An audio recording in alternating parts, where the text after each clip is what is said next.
Dans un village africain, vivait une famille nombreuse, connue de tous. On les voyait au mariage, chantant fort, et aux funérailles, nombreux, dans les champs et bien des endroits. Ils étaient réputés pour leur taille et leur présence. Mais derrière cette façade se cachait une étrange réalité. Dans cette famille, personne ne dépassait jamais un certain niveau. Les enfants allaient à l'école. Certains obtenaient leur brevet, d'autres arrivaient au baccalauréat.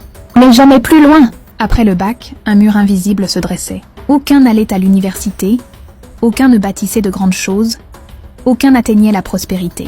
Les gens disaient en secret, cette famille-là, elle est maudite. C'est dans cette famille qu'un garçon nommé David grandit. Élevé seul par sa mère, car son père n'était plus là, il observait tout autour de lui. Contrairement aux autres, il posait des questions. Il se demandait pourquoi leurs cousins abandonnaient-ils toujours leurs études. Pourquoi les oncles travaillaient-ils dur sans jamais prospérer? Pourquoi, génération après génération, rien ne changeait? Un soir, il osa demander à sa mère pourquoi leur famille n'évoluait pas. Sa mère, d'abord surprise, lui demanda ce qu'il voulait dire. Alors David expliqua. Chez eux, personne ne dépassait jamais le niveau secondaire. Personne ne bâtissait rien de grand.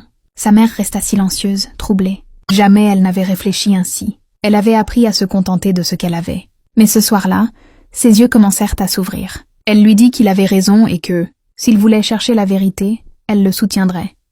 Dès ce jour, une étincelle naquit dans le cœur de David. Un après-midi, perdu dans ses pensées, David trébucha sur une pierre en marchant, et il tomba. En se relevant, il ramassa une feuille bien colorée. Sans y penser, il la glissa dans sa poche. Plus tard, chez lui, en se changeant, la feuille glissa au sol. Il la ramassa et lut ceci.